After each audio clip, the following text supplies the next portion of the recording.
3, 2, 1, go. Hello guys, how are you all doing? Welcome back to yet another video, folks.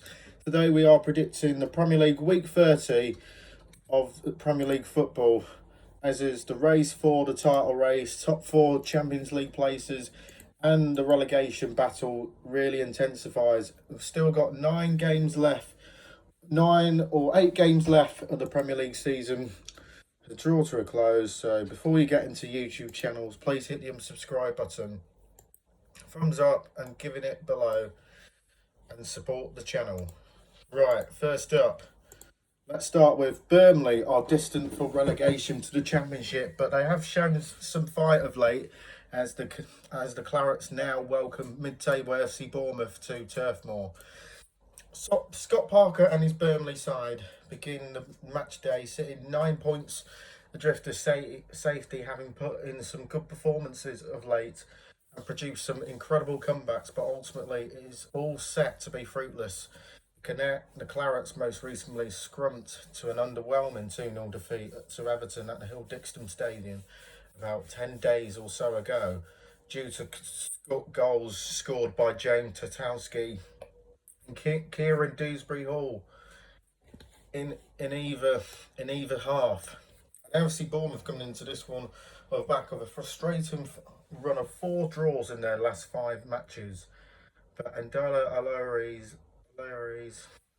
Aloli's side do sit truck inside the top half of the Premier League table and in the hunt for a potential European qualification.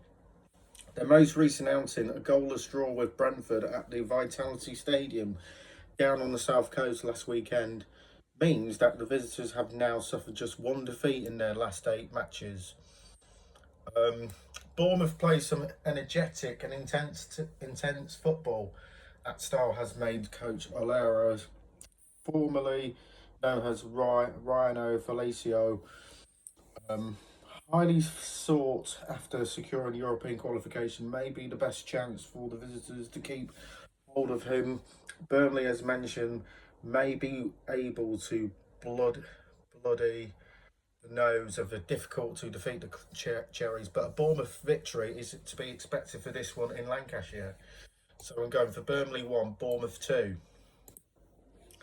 Right, Sunderland will take on Brighton. One of the biggest Premier League trips in the Premier League this season sees Sunderland welcome Brighton and Hove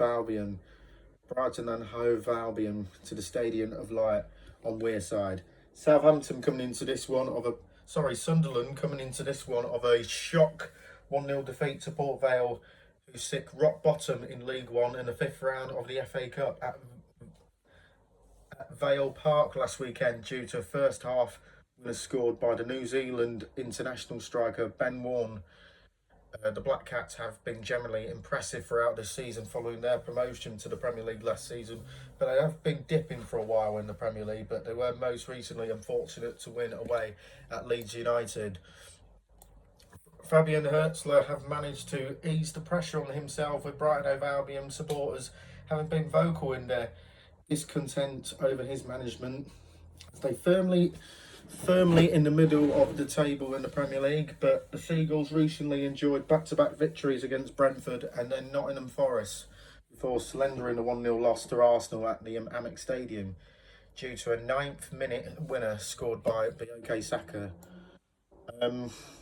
Sunderland begins the weekend's round of fixtures sitting just 3 points behind 8th and likely European spots in this season's Premier League. However, they are struggling for form of late, but the hosts have scored just 30 goals in their 29 games, while Albion are often one of the most proligated teams in the top flight. So a low-scoring encounter would seem quite likely for this one up in the northeast of England. I'm going for Sunderland to win 2-1 just, but neither player are not in the best of form. So neither teams are not in the best of form. Brighton are in better form, but I'm going for Sunderland with home advantage. Right, Arsenal sit comfortably clear at the top of the Premier League table as the Gunners now welcome European chasing Everton to the Emirates Stadium on Saturday evening. Arsenal coming into this one off the back of a 1-1 draw with behind Leverkusen in Germany in the first leg of their UEFA Champions League round of 16 tie the other day, courtesy of a late equalising penalty scored by former Leverkusen man Kai Havertz. But the hosts are into the quarter-finals of the FA Cup too, as well as having the EFL Cup final looked forward to next Sunday, having also recently extended their lead over Manchester City at the top of the Premier League table to 7 points. And David Moyes and his Everton side coming into this one on back-to-back victories as they chase a potential top 8 finish and European qualification for the first time about a decade. The Toffees most recently defeated Burnley 2-0 at the Hill Dixon Stadium about 10 days or so ago, courtesy of strikes from James Tatowski and Kieran Dewsbury Hall in either half. So Everton have struggled in large parts in Merseyside this season, but with a tricky start to life under their new stadium. However, on the road, they've been very impressive with David Moyes coming into this his own technically, but up against a former Everton captain, Mikel Arteta, but who himself has now earned a reputation for quiet door, but set pieces based defensively football. This may not be a thriller, but neutral, but the Gunners still remain the favourites in their pursuit of silverware. But I'm going Arsenal to win 3-0. Right, move on to these two sides have big weeks in Europe coming up as they return to the Premier League action, with Chelsea welcoming Newcastle United to Stamford Bridge. Chelsea coming into this one off the back of a 5-2 hammering at the hands of the reigning European champions Paris Saint-Germain in the first leg of the UEFA Champions League round of 16, having been level at 2-2 as late as the 74th minute. The Blues have reasonably since the appointment of Liam Rosenior, but they are expected to secure a top 5 finish and UEFA Champions League qualification after their recent 4-1 demolition of Aston Villa at Villa Park.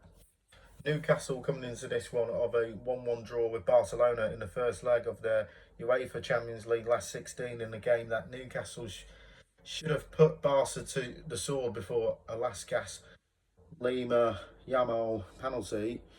But the Magpies have been inconsistent throughout the campaign, but they have been knocked out both domestic cup competitions against Manchester City in the last month or so.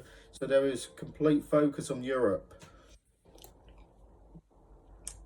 So as they prepare to travel to Spain this midweek, Newcastle will believe that, especially on the counter-attack, they have a real chance of giving Barcelona a bloody nose at the Camp Nou, and it would therefore be no surprise to see Eddie Howe be technically or mentally almost suffocates this game, while Chelsea will, with little hope against PSG, needing to keep up the pressure on Villa and Manchester United. Firm favourites, but I'm going for Chelsea to have enough to beat Newcastle 2-1. And then West Ham are showing some real fights in the Premier League relegation battle as they now welcome the out-of-form Manchester City to the London Stadium on Saturday. Nuno Espirito Santo, almost out of nowhere, has rediscovered some form in charge of West Ham United as they begin the match day, now sitting just behind Nottingham Forest and goal difference and a point behind Tottenham Hotspur. The Hammers' penalty shootout victory over Brentford in the 5th round of the FA Cup last weekend means they have now suffered just 2 defeats in their last 11 matches across all competitions. Manchester City dropped points against Nottingham Forest about 10 days or so ago, leaving Arsenal now 7 points clear at the top of the table in the Premier League, before then having to come from behind to beat Newcastle in the FA Cup in the first leg of their UEFA Champions League round of 16 contest against a struggling Real Madrid side at the Bernabeu in midweek. The first half Valverde hat-trick gave Los Barcelonas a very nil victory in the Spanish capital city. Right. Ever since their lowest moment, a 2-1 loss to Nottingham Forest is early January, West Ham have been resurgent, and now they look likelier to stay up with the likes of Forest and even Spurs, while Leeds United aren't too far away either. City will believe that the tie against Madrid remains alive, but they have prioritised and extend, and that should leave them even more valuable than they often have been this season, and potentially fun to watch for the neutral in London. I'm going for Man City 2-0 just, but expecting West Ham to push them all the way. Right, let's move on to Sunday. As Crystal Palace continue to underwhelm, have been improved over the last month of the Premier League season as they welcome to Leeds United to Selhurst Park in Croydon.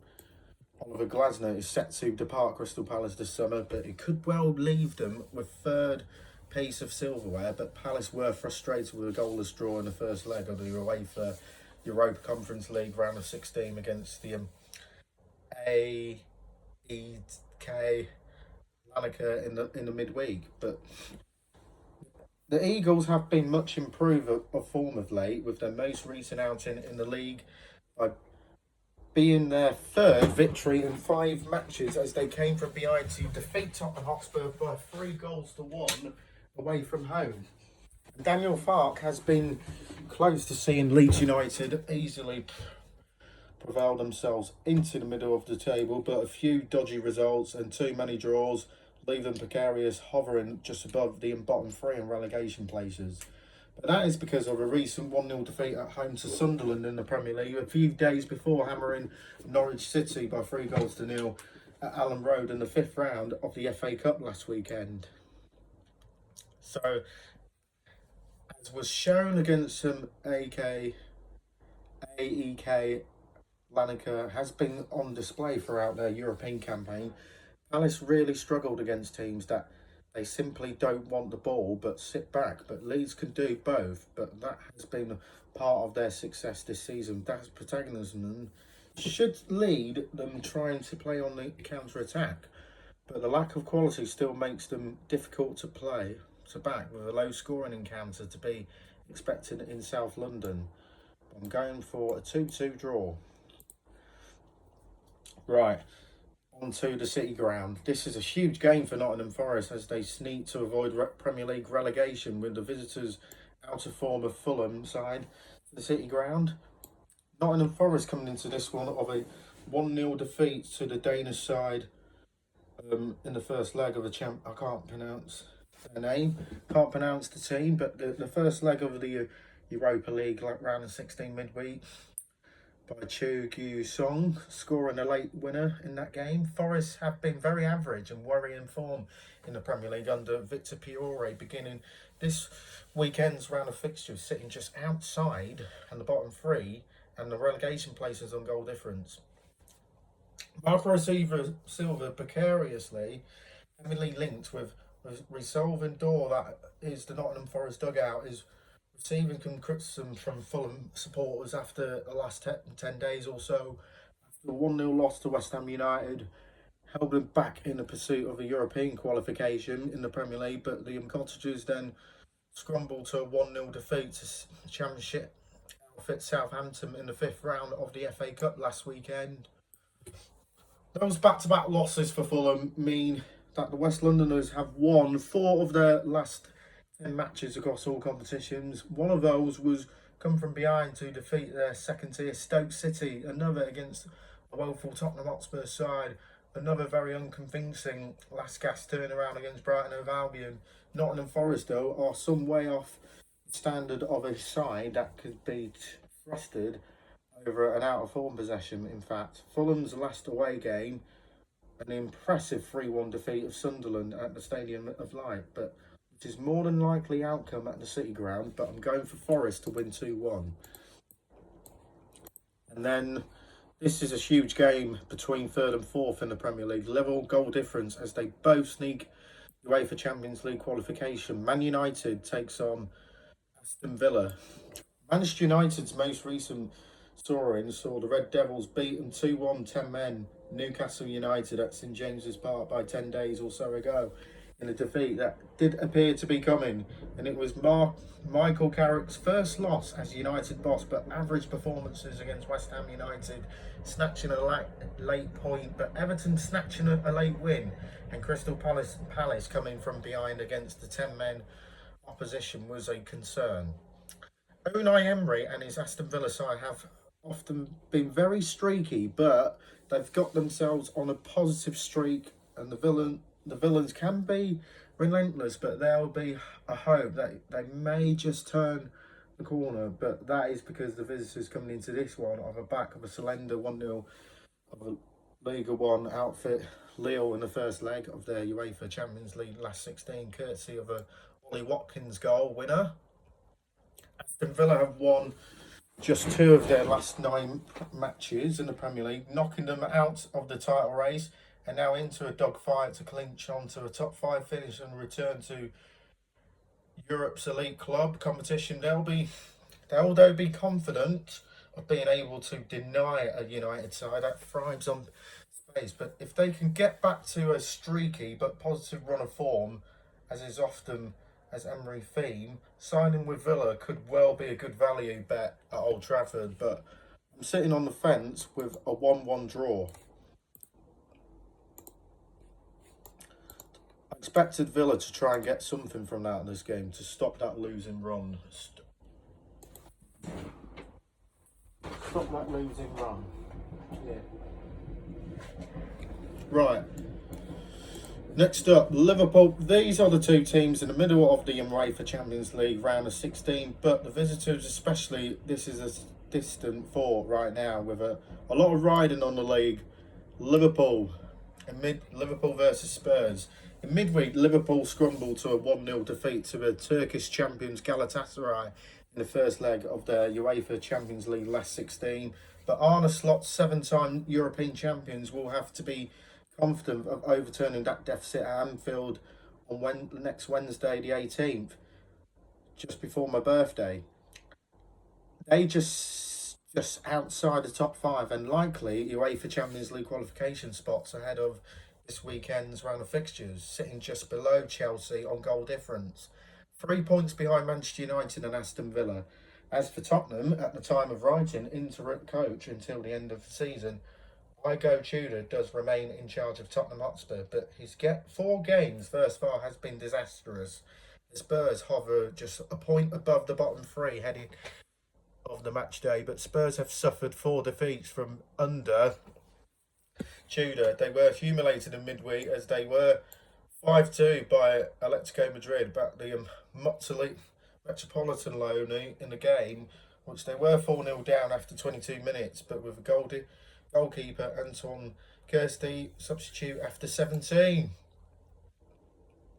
Right, Tottenham were humiliated in midweek, and the visitors have conceded 14 goals in 4 games in which Tudor has been in charge, and with Spurs at ultra disarray at the moment, Liverpool can't take their eye off the ball in the league, but despite the focus on Europe, they'll be expected to simply turn up and humiliate what is a Tottenham side that do appear to be sliding towards the Championship side. For that reason, it could be a hammering again for Spurs, but I'm going for Liverpool to win by 4 goals to 1. And then last match, Brentford versus Wolves. Brentford versus Wolves. Brentford are chasing European football for the first time ever as the Bees take on Wolverhampton Wanderers side, who are showing some fight down at the bottom. Brentford coming into this one on the back of a scrambling of a penalty shootout defeat to West Ham United in the 5th round of the FA Cup last weekend. It may well head them in a narrowly in their focus of securing European qualification in the Premier League. The Bees and Keith Andrews at the helm most recently shared a goalless draw with FC Bournemouth as they begin the weekend sitting truck inside the top 7 and 4 points behind 5th and likely a UEFA Champions League spot. Wolverhampton Wanderers are destined for a place to return to the Championship, but Rob Edwards is earning some credit ahead of their second tier campaign as they head into this one of a back-to-back victories, having defeated Aston Villa by 2 goals to 0. Wolves then pull off a last-gasp victory against Liverpool at Molineux a few days before losing 3-1 to the Reds in the FA Cup last weekend. Wolves have suffered just 1 defeat in their last 5 matches in the Premier League, but having played half of the top 6, in that run of form, but they remain well adrift of safety at the bottom of the table. But with their home advantage, Brentford will be expected to come out on top. But it may not be straightforward, but both teams scoring seems to be a good bet than this one at the G-Tech Community Stadium, all belted, with the result still favouring the host. But I'm going for Brentford to win 2-0. That's my predictions then for the Premier League, Week 30 predictions. Leave them in the comments below, and we'll see you in the next one. Bye, peace out, good evening. Have a great night.